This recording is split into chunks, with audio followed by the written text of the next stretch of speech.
Hello, everyone. Welcome to Far From Those Words. Topic today is sweet. I like it.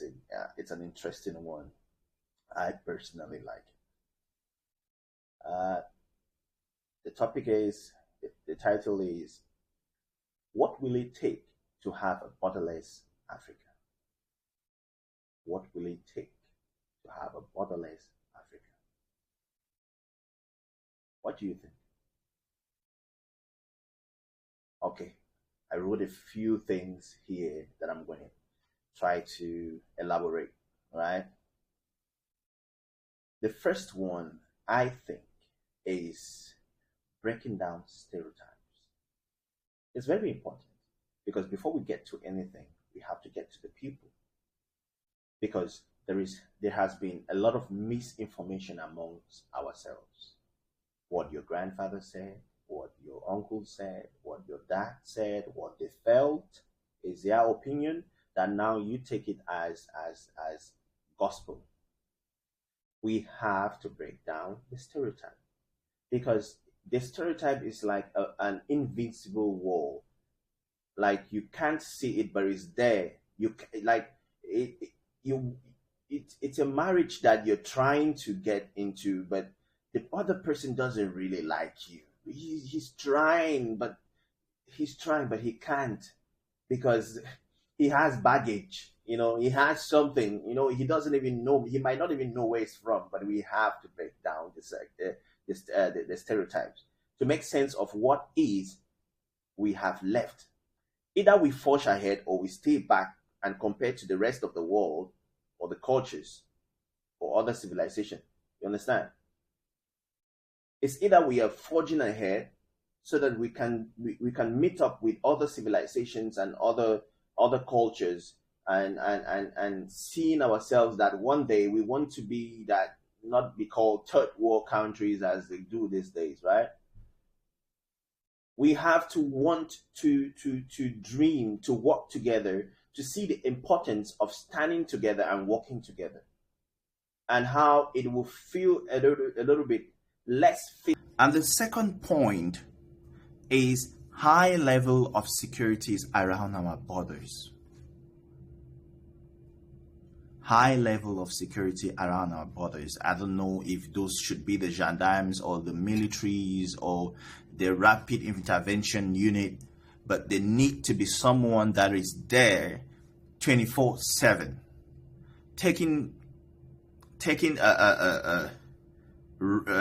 making record of everything, knowing the terrain, drawing the map, making sure that you know every cave hole or any place that you should know in that bush area or whatever place it is. You should know about it. Where there are bandits, where there are kidnappers, you should know and you should confront them. Because why? Because secured roads will help people from other countries to easily feel like visiting the next country. They might not want to fly, or they might not have enough money to fly, and then or they might just want to have a field trip and enjoy a road trip, So it would be easier for them if it would be easier if people were confident that the borders were secured. There wouldn't be kidnapped. There wouldn't be anything. So, and trade. We've often heard about people who walk around the borders and then they'll have to lose some liters of their petrol or something to bandits and this and that. So, those kind of things. Right? Now, building public and electrified resting zones. This is just part of the same high level security. I mean, let's just say this is a small Roman one, right? Like if there are public areas where, let me say I'm taking a field trip across the border to somewhere, and there is an area where I can rest.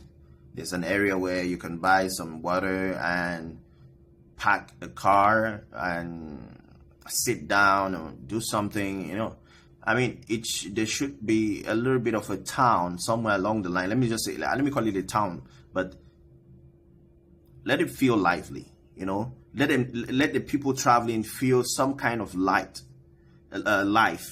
in that place, so that let them feel the aura of that place, so it makes them feel comfortable. Clearing out the bandits in the forest and standing guard at stations, right? Clearing out the bandits in the forest is very important.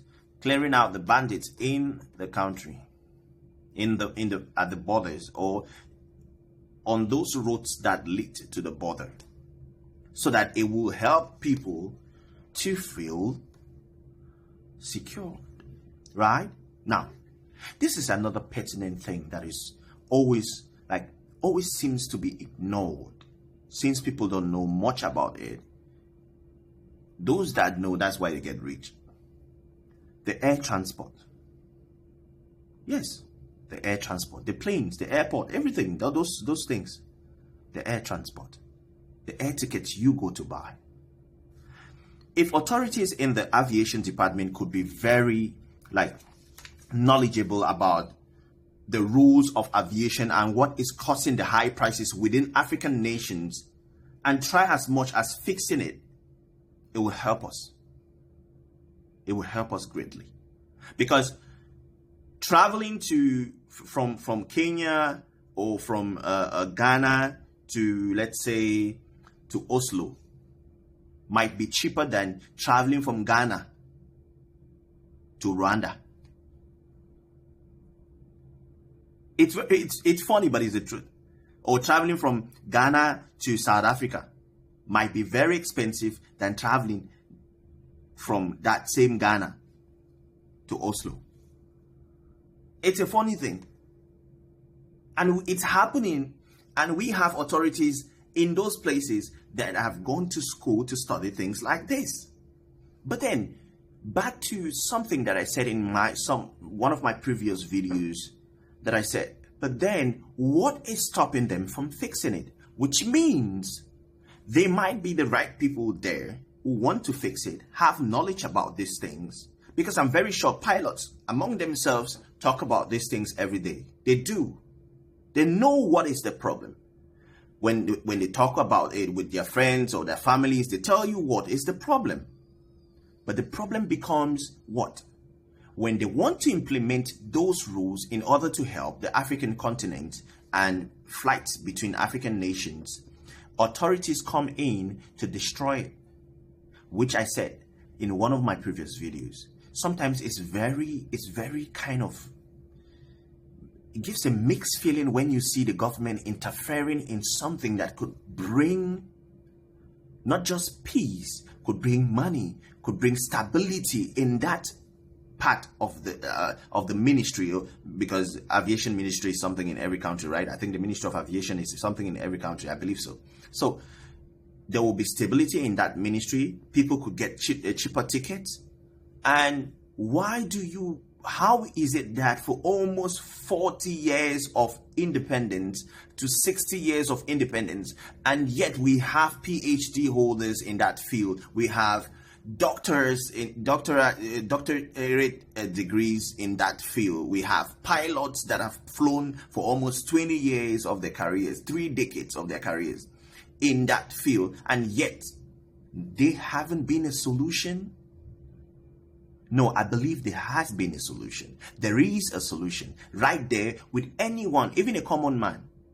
But the problem is those people who find an advantage in keeping those prices high as they are.